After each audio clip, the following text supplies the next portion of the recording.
तुझे समझ में नहीं आया? रुक, कहाँ जा रहा है? मैं तुझे इसी खेत में उल्टा गाड़ दूंगा। ये कहानी है विवेक की, जो भूत प्रेतों में बिल्कुल यकीन नहीं करता था। उसके लिए भूत प्रेत एकमात्र मनगढ़ंत कहानियों का हिस्सा थे। वो पेशे से एक टीचर था और वो दूसरे गांवों में ट्यूशन पढ़ाने जाया करता था। उसको आते वक्त रात के करीब 12 बज जाते थे, कभी कभी उससे भी ज़्यादा। उसको गांव का खेत पार करके जाना पड़ता था। ऐसे ही रोज की तरह एक दिन वो दूसरे गाँव में ट्यूशन पढ़ाने गया। उस दिन उसको आते आते काफ़ी समय लग गया। रात के करीब 12:15 बज चुके थे। वो वहाँ से निकला और चल पड़ा अपने घर की ओर। वो दूसरे गांव से थोड़ा दूर चला ही था कि उसको ऐसा लग रहा था कि कोई उसका पीछा कर रहा है। उसने ज़्यादा ध्यान नहीं दिया, वो चलता रहा। चलते चलते गांव का बम्बा आ गया। उसने उसको पार किया। वो आगे बढ़ा, वो चलता रहा। अभी भी उसको ऐसा लग रहा था कि उसका कोई पीछा कर रहा है। अब उसको लगा कि उसको मुड़ कर देखना चाहिए। उसने जैसे ही मुड़ के देखा, पीछे तो कोई नहीं था। वो फिर भी चलता रहा।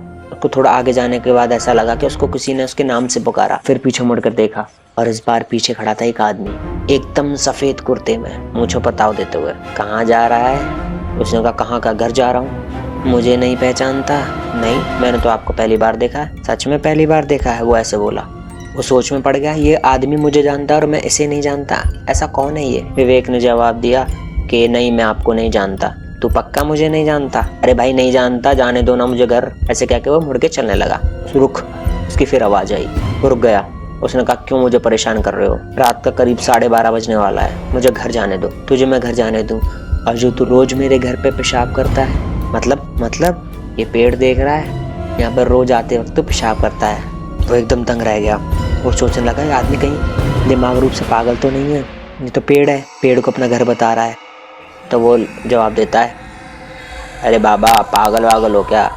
ये पेड़ है, ये आपका घर है क्या? हाँ, ये मेरा घर है। उसे जवाब देता है, आप जाओ यार अपने घर, आप दिमाग का इलाज कराओ, पागल वागल हो।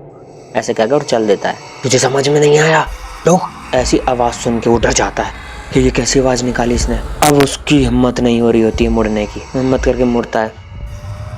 वो पीछे देखता है और इस वक्त जो उसका रूप देखता है, वो रूप पहले के रूप से बिल्कुल अलग। इस वक्त वो अपने भयानक रूप में था। जिसे देख के रवि का दिल फटने को होता है। रवि एकदम डर के, आप कौन? तो कहता है, ये पेड़ मेरा घर है, मैं यहाँ रहता हूँ। तू यहाँ पर रोज पेशाब करता है, मैं तुझे नहीं छोड़ूंगा। रवि इतना सुनता ही है कि रवि वहाँ से भागने लगता है। भागते भागते रवि खेत में गिरता है। जब वो उठता है तो आदमी उसके सामने खड़ा होता है। कहाँ जा रहा है? मैं तुझे इसी खेत में उल्टा गाड़ दूंगा। उठ के रवि फिर भागता है। भागते भागते भागते भागते रवि आव देखता है, ताव सीधा जाकर अपने घर के द्वार पर जाके गिरता है। घर वाले जब सुबह गेट खोलते हैं तो रवि को वहाँ पर पड़ा हुआ पाते हैं। रवि को बहुत तेज बुखार चढ़ा हुआ था। वो पूरा मिट्टी में वो रखा था। तो मानो कुछ बुदबुदा रहा हो, मुझे बचा लो, मुझे बचा लो, मुझे बचा लो। उसके परिवार वाले गांव के किसी बाबा को बुलाते हैं। वो जैसे ही रवि पे हाथ रखता है, वो सारा माजरा समझ जाता है। वो घर वालों को सारी चीज़ बताता है। वो बाबा घर वालों को बताता है कि ये रोज़ किसी पीपल के नीचे पेशाब करता था।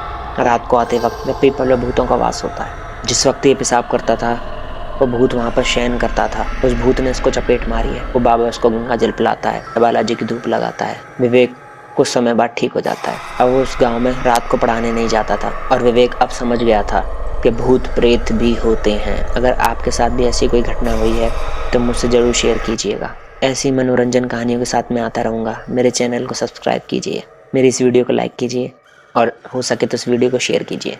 जय श्री राम।